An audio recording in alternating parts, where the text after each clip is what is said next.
कल कहाँ तक हो गया था कैलेंडर में? लीप वर्ष हो गया था।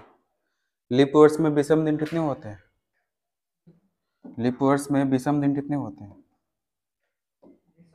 हम्म? दो। ठीक है। अब हम देखने वाले हैं कि 100 वर्षों में विषम दिन कितने होते हैं। वैसे 8 वर्ष में तो हमारे पास ये इंफॉर्मेशन आ गया है कि अगर जनरल ईयर है तो इसमें विषम दिन जो है 8 होगा, है ना। लीप ईयर है तो उसमें विषम दिन कितने होंगे? 2 होंगे। अब ये देख लेते हैं कि 100 वर्षों में विषम दिन कितना होगा, और 100 वर्षों में विषम दिन निकालने के लिए 100 वर्षों में लीप ईयर कितने होते हैं और जनरल ईयर कितने होते हैं ये पता करना पड़ेगा। ठीक है, तो 100 वर्षों में हम लीप ईयर के बारे में देखने वाले हैं। तो पहला सवाल कि 100 वर्षों में कितने लीप ईयर होंगे। सवाल लिखो, 100 वर्षों में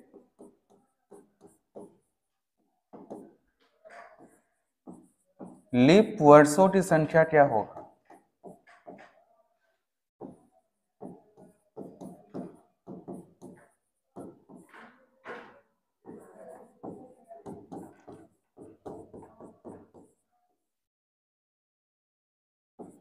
100 वर्षों में लीप वर्षों की संख्या कितनी होगी, ये आज का पहला सवाल। तो 100 वर्षों में हमें देखना पड़ेगा कि टोटल कितने लीप ईयर्स होते हैं। तो 100 वर्षों की बात करें तो इसका बेसिक स्ट्रक्चर ये बोलता है कि आप 1 से 100 तक सारा जो है बजाते गिनते चले जाओ। तो 8 से 100 तक हमें विषम संख्या निकालना है तो उसके लीप ईयर्स तो चाहिए ना। तो लीप ईयर्स यहाँ पे कौन सा है, क्या 1 लीप ईयर है, क्या नहीं है। 2 लीप ईयर है, 2, क्या ये 2 ये 4 से कट जाएगा, तो 2 भी हमारे पास लीप ईयर नहीं है, नहीं है ना। 3 भी लीप ईयर्स नहीं है, 4 तो है। इसका मतलब यहाँ पे पहला जो लीप ईयर मिल रहा है वो मिल रहा है 4। अगला कौन सा मिलेगा, 4 साल बाद यानी कि 8वां, उसके बाद 12, है ना। ऐसा करते करते हम लोग आगे बढ़ जाएंगे। तो अब ये देखना पड़ेगा कि 100 के आसपास में कौन सा लीप ईयर होगा। 96, क्या 100 लीप ईयर्स नहीं है, क्या 100 लीप ईयर्स नहीं है। 100 जो है हमारा शताब्दी वर्ष है, और शताब्दी वर्ष को चेक करना है कि लीप ईयर्स है या नहीं, उसके लिए 400 से डिवाइड करते हैं। तो 100 को अगर हम 400 से डिवाइड करें तो क्या लगता है पूरा कट जाएगा, ये पूरी तरह से कटने वाला नहीं है, नहीं ना। इसका मतलब 100 हमारा लीप वर्ष नहीं है। तो इससे पहले आएंगे, इससे पहले में हमारे पास लास्ट जो 4 से डिविजिबल होगा वो कौन सा नंबर होगा, वो होगा 96, है ना। ये तो हमारे पास नहीं हो पाएगा। इसका मतलब 8 से 100 तक में टोटल कितना लीप ईयर्स है उसके लिए हमें 4 से 4 के डिफरेंस लेते हुए हमें 96 तक पहुंचना पड़ेगा। तो 4 से ये 96 तक में टोटल कितना संख्या होगा। तो 10वां क्लास में आपने पढ़ा होगा एपी।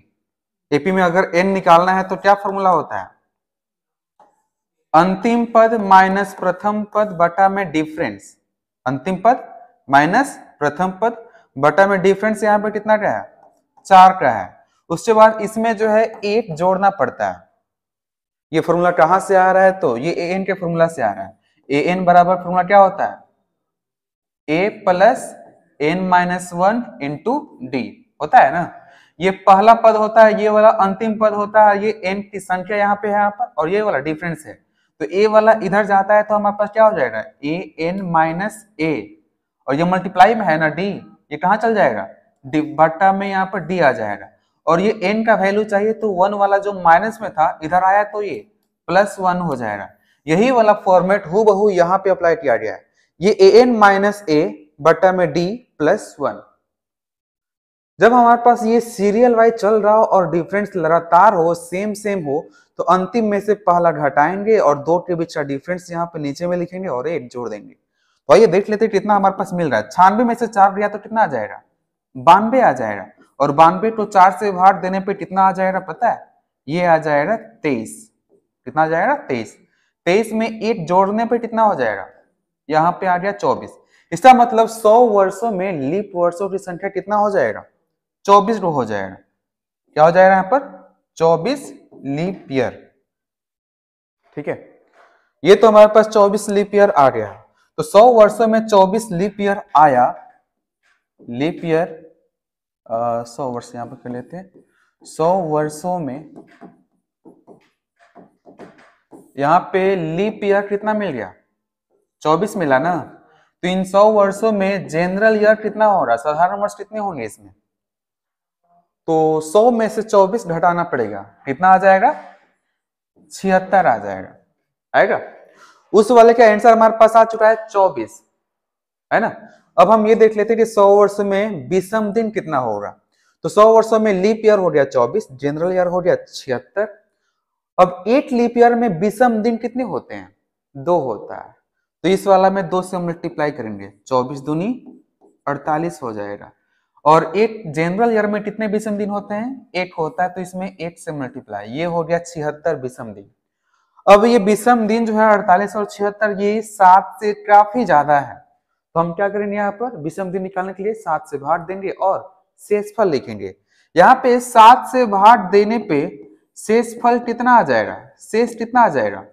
7 के 42, 6 बच जाएगा। यहाँ पे कितना आ जाएगा? 6। यहाँ पे 7 से भाग देने पे शेषफल कितना आ जाएगा? शेष कितना बचेगा? 10 सत्ते 70, यानी यहाँ भी 6 हो जाएगा। और ये 6 और 6 मिलकर कितना हो जाएगा टोटल? ये टोटल हमारे पास आ गया 12 विषम दिन, यानी कि 100 वर्षों में विषम दिन जो आया वो 12 आ गया। ये विषम दिन तो अभी भी 7 से ज्यादा है। फिर से 7 से भाग देंगे और शेषफल लिखेंगे। तो 7 से भाग देने के बाद शेषफल कितना हो जाएगा? 7 से भाग दिया गया तो शेषफल कितना बचेगा? 5 बचेगा। इसका मतलब हमारे पास ये रिजल्टेंट के तौर पे आ रहा है कि 100 वर्षों में विषम दिन जो होगा,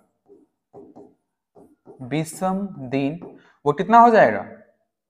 ये हो जाएगा 5 हो जाएगा, ठीक है।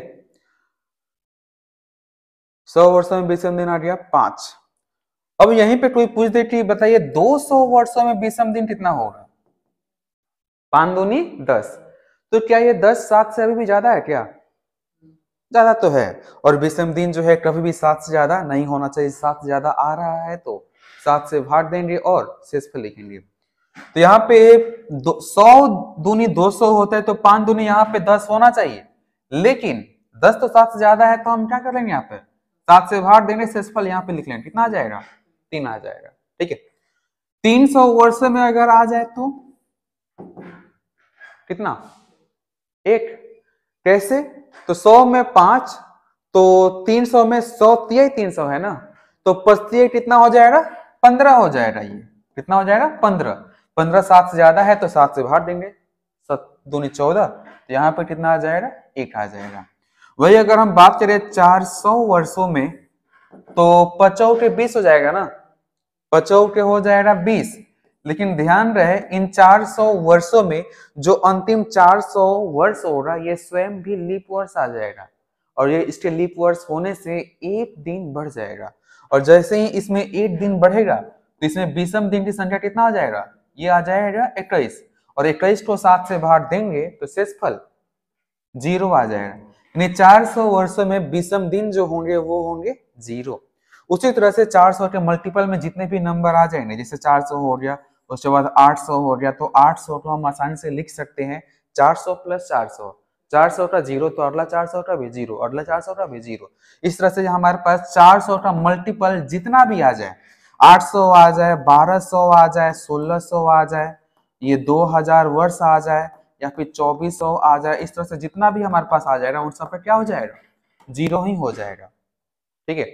अब हमारे पास ये आ जाए कि 400 तक तो यहाँ पर सीरियल वाइज चल रहा था, अगर 500 साल आ जाए तो हम क्या करेंगे? तो 500 वर्षों की बात किया जाए तो 500 वर्षों को हम आसानी से लिखने के लिए हम इसको 2 फॉर्मेट में बांट सकते हैं। 400 प्लस 100 वर्ष 500 हो जाएगा। 400 प्लस 100 वर्ष में अगर बांटा जाए तो 400 का होता है 0 और 100 वर्ष का ऊपर में लिखा हुआ है। इसका मतलब हमारे पास शताब्दी वर्षों में हमेशा नंबर जो आएगा विषम दिन या तो 5 आएगा, नहीं तो 3 आएगा, नहीं तो 1 आएगा, नहीं तो 0 आएगा। इन 4 के अलावा और कुछ भी नहीं आ सकता है। कब? जब वर्ष हमारा जो शताब्दी रहेगा तब, ठीक है। तो 500 वर्षों की बात किया जाए तो ये हम यहाँ पे समझने के लिए यहाँ पे हम लिख रहे हैं 400 प्लस में 100 वर्ष। 400 का होता है 0 और 100 वर्ष का कितना होता है? 5। इसका मतलब फाइनल कितना आ जाएगा? 5 विषम दिन आ जाएगा। वही अगर हम बात करें यहाँ पे 600 वर्षों का, तो कितना हो सकता है? 400 प्लस 200। 400 हम यहाँ पे क्यों ले रहे हैं? क्योंकि 400 का जीरो होता है और जीरो हमारा मेन आधार होता है। तो 400 प्लस 200, 400 का जीरो तो 200 के कितना होता है? यहाँ पे ऊपर में लिखा हुआ है 5310, 5310, ये हम याद रखना है। तो यहाँ पे कितना आ जाएगा? 3 आ जाएगा। कोई दिक्कत है क्या? उसी तरह से अगर हम बात करें 700 का, 400 प्लस 300, तो 300 का कितना होता है बताइए तो यहाँ पे हो जाएगा 1। कोई दिक्कत है यहाँ तक? नहीं है।